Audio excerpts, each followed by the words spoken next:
Good afternoon, everyone. Rodney Smith at WTOC for The News Now, bringing you local, regional, and national stories of importance that we're following at this point in time. We're broadcasting on multiple platforms, including Roku, Amazon, our website, WTOC.com, the WTOC app, and Facebook. That's actually where you can say hello. Quite a few of you already saying hello. We certainly appreciate that, as well as those of you who are at work. You can always leave a comment, ask a question, and you can interact with us live. We will try to get you an answer if we can. If not, we'll go back in the comment section. So I want to start off with some national news that happened a little bit ago. A Southwest Airlines flight was diverted to Philadelphia and had to make an emergency landing after an engine blew. You see it on your screen right now. It's the left engine. Now, this plane left LaGuardia in New York City. The damage was to the left engine, and a passenger took video of actually a broken plane window from inside as well. The plane did make an emergency landing safely in Philadelphia. At least one passenger needed medical attention. They were taken care of first. Everyone else was bused to a nearby terminal. Details are continuing to pour in right now. We're working to gather more of them, and we will have more on this story throughout the WTOC newscast. Again, a plane that took off from New York City at LaGuardia diverted to Philadelphia International Airport after the left engine blew. One person taken to the hospital that we know of so far. We're still working on this developing story. Again, this is a Southwest Airlines plane. Well, today, if you didn't know, is tax day, and if you didn't pay, you might have a slight issue. Check a look at my iPad. I've got this website up right now. AP reporting that the IRS, the website specifically to take in money, is actually down right now, which is crazy, but they do have a message that says, hey, you still have to pay. It became unavailable at about 2:50 this morning, and again, people are confused because they're thinking, how am I supposed to pay when the website is down? It appears that the IRS is updating the website to say, nope, your tax payment is due, although the IRS direct pay may not be available. Best advice, put a stamp on a check, put it in the mail, that way you know you make the deadline. All right, switching gears, the Alma Police Department is looking for a suspect in an attempted armed robbery at a Dairy Queen that happened last night. Let's take a look at some video that we have. They say it happened just before 10:30 at the Dairy Queen on North Pierce Street when a man with a handgun walked in and demanded money. They say he pointed a gun at employees and ordered them around, and he fired one shot inside the kitchen and then took off. Thankfully, no one was injured and no money was taken. Officers recovered a shell casing and the bullet that struck a trash can. If you have any information, you're asked to call the Alma Police Department.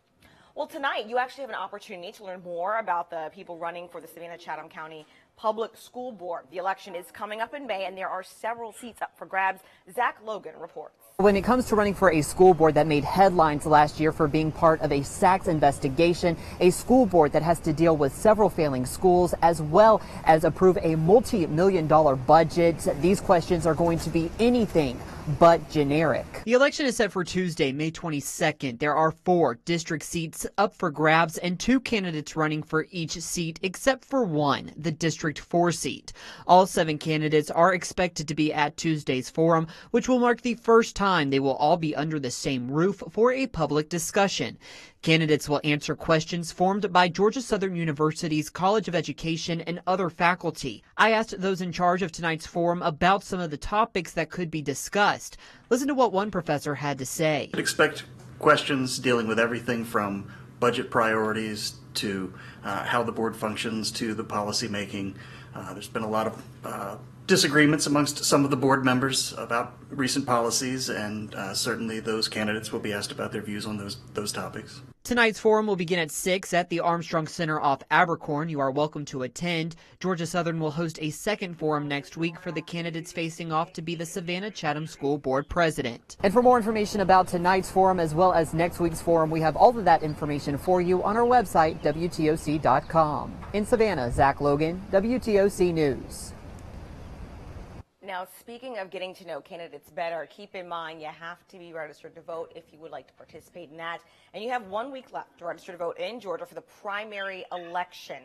Tuesday, April 24th is the last day to register to vote or update your voter information for the May 22nd general primary and the nonpartisan election.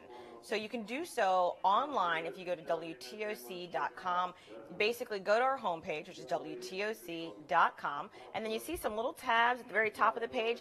Hover under Solutions. Click on Solutions.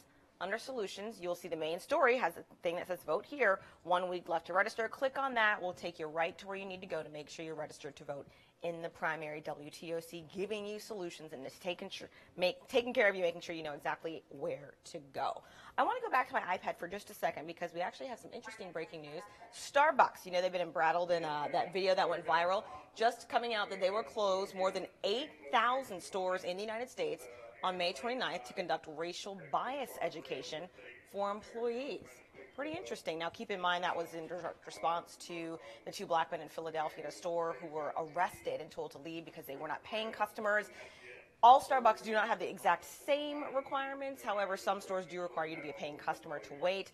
You know, it blew up into this huge hoopla. The employee that asked the men to leave and called 911 on them has actually left that Starbucks, but now they're saying there might be some racial insensitivity going on, some racial bias that people aren't aware of. And so now this coming out that every single Starbucks will close on May 29th in the afternoon to conduct racial bias education. Pretty interesting there. Let me know your thoughts on that, if you think that's a good thing, a bad thing, or if you're wondering what the heck racial bias education is in the first place. Always, I tell you guys, you can ask questions, leave comments on Facebook. I don't think I have any right now. A lot of people saying hello. Someone's talking about tacos. Ooh. Hello, Taco Tuesday, but I'm on a diet right now, so no tacos for me. All right, hello from Hazelhurst, Georgia. Thank you so much, BJ Metters.